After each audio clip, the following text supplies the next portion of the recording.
Hi there, Hank Hill, and today we're going to be doing a video on one of those there video games on that Steam. Of course, we're talking about W.D Gaster from a video game known as Undertale. Well, I'm not going to spoil it too much for you, so I'll let Jesse figure it out and he'll make it for you. Am I getting paid for this? Thank you, Hank. I appreciate it. Well, today we're going to be doing, of course, one of my personal favorite characters from Undertale, W.D Gaster. Now, you're going to use almost that whole loaf of black and the whole thing of gray elephant. So be sure to get that. And I also have a side note for the white. You can get a bigger loaf of it at Walmart in the craft section, and it's cheaper and it's very malleable and soft. So feel free to check that out. But anyway, there was a lot of things that happened in this, a lot of details and some missed footage. Again, I will get to that when we get to that part of the video. But basically, this is times 10. This part of the video was literally an hour and 35 minutes long, from what I checked. So buckle up. So basically, when I thought of Gaster, I was like, well, I could do the 8-bit sprite. Everyone likes 8-bit stuff, but I just didn't have it in me. So right now, I'm deciding to work on his hands and see where I go from there. So basically, I looked around on Deviantart, Google, and all the other search engines for Gaster fan art, and I figured I would build it off of there somewhat and make him my own. And I found I wasn't disappointed, frankly. He has a lot of Jack Skellington, Enderman, slash Slenderman, debonair scientist kind of look to him. And that's what I often found was the common thing. Now, if I didn't run out of black, I would have added a little more to him. But I decided that this was good enough for what I was doing. And considering how long he took just trying to keep him together, I had to revise a lot of it because, again, I was making him more original, more to what I wanted and I envisioned him how I envisioned him to look. Pardon me, I've been up all morning and busy, but anyway, I wanted to give him this debonair scientist look. And basically, I wanted to make his bones like claws, and of course, he's going to have that hollow form in the middle of his hands that you see even in the pixel art. Now, again, I really fiddled with these fingers, and again, they're all sectioned, so I had to cut each piece and stack them together, and that was a bit of a pain to get them to kind of fuse. At one point, they started falling apart, but luckily, they stayed together pretty well in the final product. But right now, I'm trying to figure out how big the head is going to be, because, again, I like to keep things proportionate and not, out of scale. I'm not a big fan of chibi art. While I understand the sense behind it, I didn't like it. And that's me adding the spinal column, since he is a skeleton, to the back of his head. This is where I get into gray. Now, I noticed that he has like some sort of gray shirt underneath, and I was like, well, I mean, he's probably wearing like some sort of tuxedo jacket or just a formal wear to make him look more debonair, as Aster and Gast. Aster is a type of flower, but it's also a very fancy last name, and a Gast is like German for, ghost. But anyway, so I'm forming his shoes. I want to add this nice, fine-tipped shoe to give him a little bit more of a presence, to make those shoes look fancier and more rich, and that nice heel. And again, I'm going to turn them into spats. Now, if you don't know what that is, a quick Google search will give you a little bit of a reference. They're really fancy looking. They've usually got an overlay of leather with buttons down the side, and it really added to his. I'm a wealthy, intelligent, high society kind of scientist that I envisioned him to be. He's highly intelligent. And as you can see, it's really coming together. Now, you see a little bit of the tips bent. That was kind of on purpose. Again, I wanted to add a bit of realism, like the leather's kind of being overlapped by the pants or whatever have you, but I wanted to make him look like shoe boots, like formal boots, if you will, like jack boots, if you've ever worn those. So I set those off to the side because, again, I'm not going to be working on black just yet. As you know, black stains, so it is best to stay away from that. And at the moment, I'm working on his turtleneck. Now, I noticed that some of the fan art decided to give him like some sort of sweater or a high-collared sweater, but I figured I'd give him like a sailor's turtleneck, almost an adventurer's turtleneck. It's kind of quilted and pleated, and I wrapped it around him, and then I started to form like a core body, or where the V-neck shape is, and as you can see, it came together pretty well. Now, this is where I really get into the clay. Now, these clay bricks are almost $8, so it was definitely some serious work, and I'm really struggling with getting this jacket to look correct. I don't want it to look, terrible or flat or anything to not pop out. And I want to put some work into this character, as I find him extremely interesting. And I wanted to make sure that I did him justice, and I don't, get it looking like crap, because I'm pretty sure Undertale fans would come down my throat and try to rip me from the inside out. So I just did my best to, make the right kind of consistency for the character, to give him that more humanized, human sprite kind of look. Whereas the 8-bit kind of leaves room for imagination, which is a good thing, of course. And of course, I added my own flair, some anime flair to him, and I really wanted to make this guy my own, so that I could do the character justice. And naturally, there's a lot of great artists out there who have given me some decent reference points, but I really wanted to, go a little bit off of the beaten path. Now, here I am struggling with trying to get this jacket right. It was a mess, and I didn't even shave or anything like that day. It was just so busy, and I finally decided, I was like, oh, I got the pleats right. The collar was a bit of a pain in the butt to get correctly, because I didn't want it to be too undersized or too oversized, because it's kind of a balance there.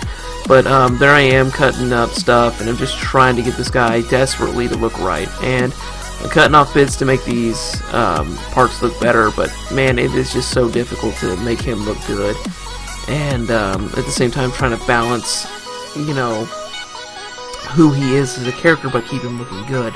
Now I'm getting the arms. Now later on the video, you won't see it, but that arm closest to you, the right arm, actually came off, and I was so ticked. I guess the clay did not mold correctly, and believe me, I worked that clay into the shoulder. And I even scored it a little bit with my thumb, and there's no way it wouldn't have stuck, and I do not know why for the life of me it didn't.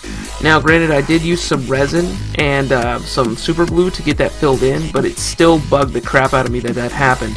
So, that's the number one thing, since I do these tutorials, it's a good thing to know about these sort of things, because it will happen on occasion, but it is fixable, thankfully, in this scenario.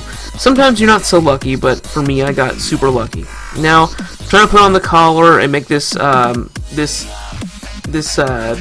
suit jacket almost like a pea coat as well.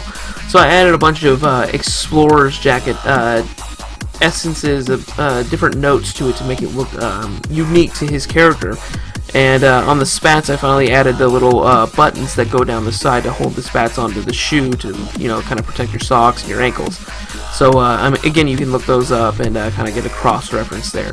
Now, for the wrists, I wanted to puncture some holes to put the skeleton hands through to make sure that when I got the super glue or the hot glue, that they would stick in there. And this is me putting the holes in the middle of the hands.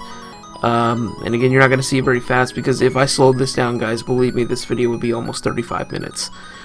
So I got all the hands and stuff done, and I'm starting to work on the legs now, I believe, yeah. And I'm trying to size up everything, make sure everything looks right. I'm working on his pant legs, working on the small details. I wanted to make sure that his legs were somewhat skinny. Again, he is a bony character. I suppose he's some sort of skeleton ghost demon thing. Again, he is a monster, of course, as according to the lore of Undertale. But I wanted to give him that that proper body structure, and getting everything fused together. Again, these legs are like a 3-piece set.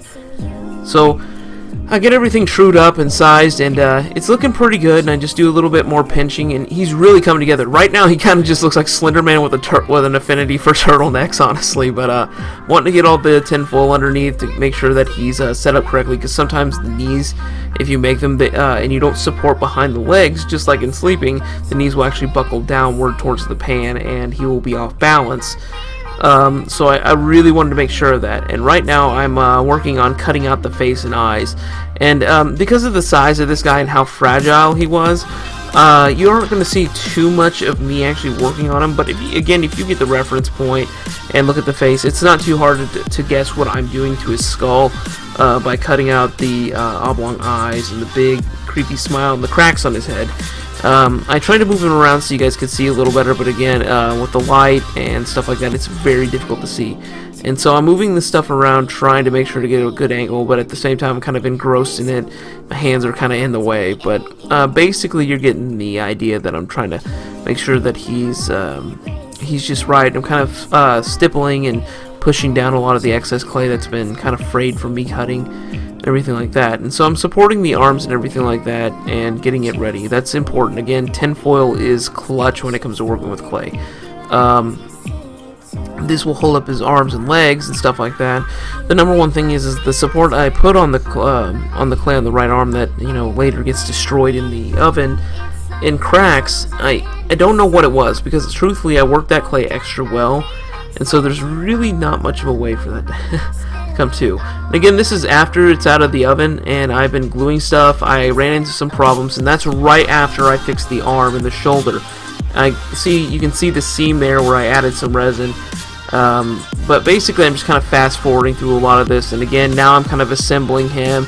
I just got done painting him and making him look really good. Funny story is like, as I was doing this, I was doing a test and I didn't realize that it wasn't recording. It was actually just doing a test, and there I'm adding the cane. Now, again, that was the lost footage. That was about 15 minutes worth of footage that I didn't get to show you guys. And again, I apologize for that. And right now it's about 9:30, and I've got to be up at about 4. And so I'm trying to get this done. I am so tired, and I've had a long weekend, and just frankly, I'm just really just wanting to get him done and looking good. And after that crack, that devastating crack in his shoulder, I was just like, man, I am so done with this guy. And, you know, the loss of the footage, it feels like this guy was cursing me the whole way there. But as you can tell, he's definitely got a little bit of character. Again, I gave him that old Jesse Ruffleberry Pone Cake pizzazz, gave him a little bit more of personality, and a lot of that satin stuff, it really makes him pop. It makes him look interesting. It makes the skeleton bones look more porcelain, which is kind of a nice thing for him. But really just laying that crap on there super thick and making sure that he turns out right. Because honestly, I was so mad when I found out that I lost all that footage and that his arm broke. It just felt like, man, this guy does not want me to make him, and I don't know why. But dang it, I'm going to try, and try I did, and I think I did him pretty good justice. And thankfully now the seam where his arm snapped off has blended quite well with all the resin and super glue that I had. I kind of mixed some powderized black clay that kind of chipped off in there, so it's definitely going to hold strong. And believe it or not, it's load bearing at this point, because again, he's holding onto that cane, which is kind of holding him from, you know, leaning too far back and or forward. So guys, I'm getting him done, and again, I had to paint his eyes in, which was really scary, and my hands were super shaky, but I'm really happy with the end result. Thanks very much.